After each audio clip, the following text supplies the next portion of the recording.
it sort of made sense to bring back GTA 5 and compare it to something a little bit more of its standards. And Just Cause 3 totally matches that. And there's no multiplayer mode, but that's okay because it's still a lot of fun. Even though, yes, I do know there is a beta for PC only. So let's get into this.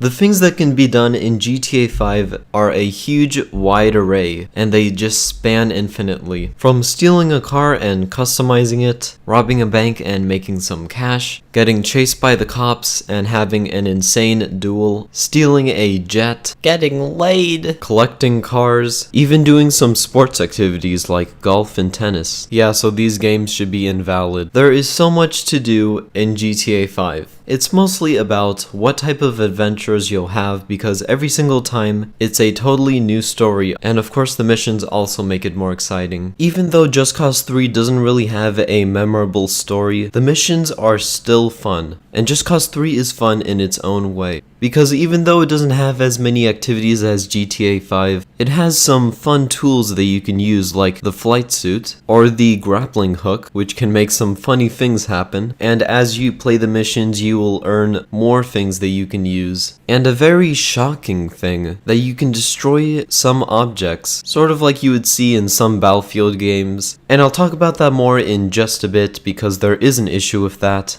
It doesn't really affect the experience, but for some people it may.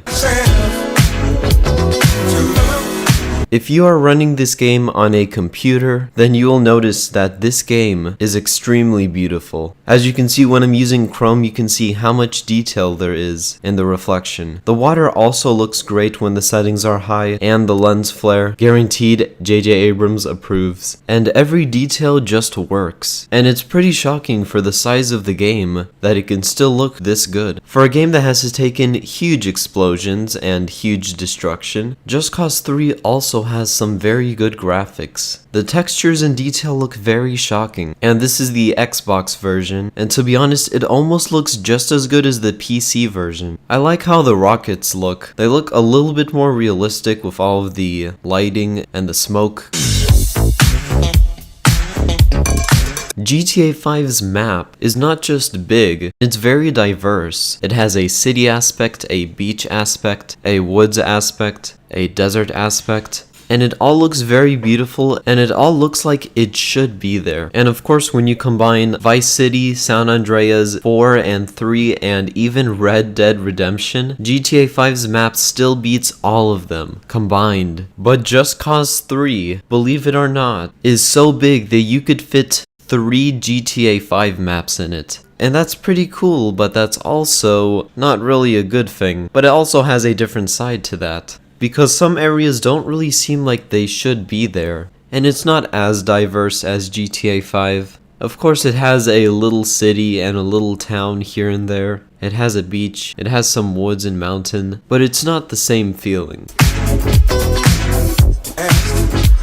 Like I said before, GTA 5 has a nice selection of guns. My personal favorite is the minigun. It may make you slow, but it's good for those situations where you're surrounded. I also like the grenade launcher and the SMG. For Just Cause 3, I like their rocket launchers. As we all know, they have a little bit of more meaning than just exploding people or exploding cars. So when I get to destroy a bridge or a certain building, then that's always fun to do. You can't take the minigun into your inventory, and it shoots a little bit more realistically, and it shoots infinitely, which is hilarious, so that's not realistic. And it makes you extremely slow. I also like using the Erga Vidova, I think that's how you say it. It kills enemies very quickly.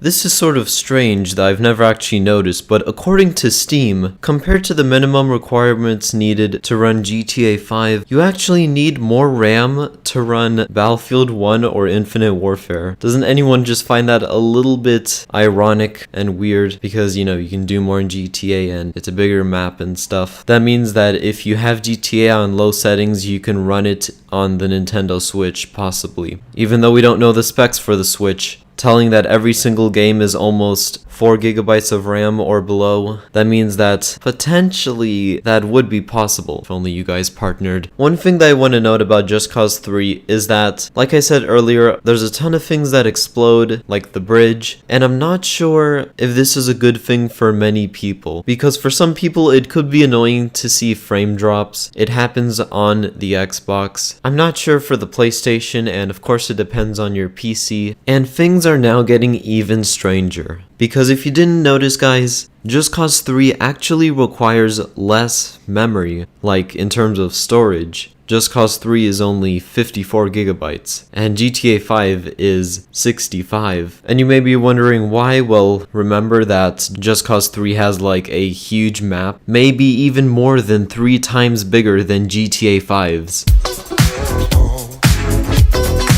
There's no doubt that GTA 5 and Just Cause 3 have their own style of play. GTA 5 of course focuses more on the multiplayer, but the activities done are very similar to the single player if you take out the multiplayer game modes. The main things that you can do is explore, get money to customize your character, and customize your car, and buy cars, and buy garages, and buy guns and customize those guns, and pay for like activities and stuff, and there's so much beautiful scenery to see. Getting bored will take a while. For Just Cause 3, like I said earlier, it's different, but it's different in a good way. The grappling hook has many uses. It can be used to make something funny happen, it can be used to kill someone, to just escape, and it works together with the wingsuit and parachute. There's also challenges to beat your friends on with like high scores and stuff, and the scenery there is also beautiful. And riding on top of cars while being chased by the authorities just feels like some sort of Michael Bay movie, especially with that exploding bridge. I'm not really sure, once again, if this is something that people like, because the frames do drop a lot for console, and not everyone can afford a good PC or a PC that can run well, but it has some pretty good specs, so yeah, the frames probably will drop. But other than that, I will see you guys in the next one. Feeling like a hey minion. Yeah. Feeling like a dollars. Minion. Good. Feeling like a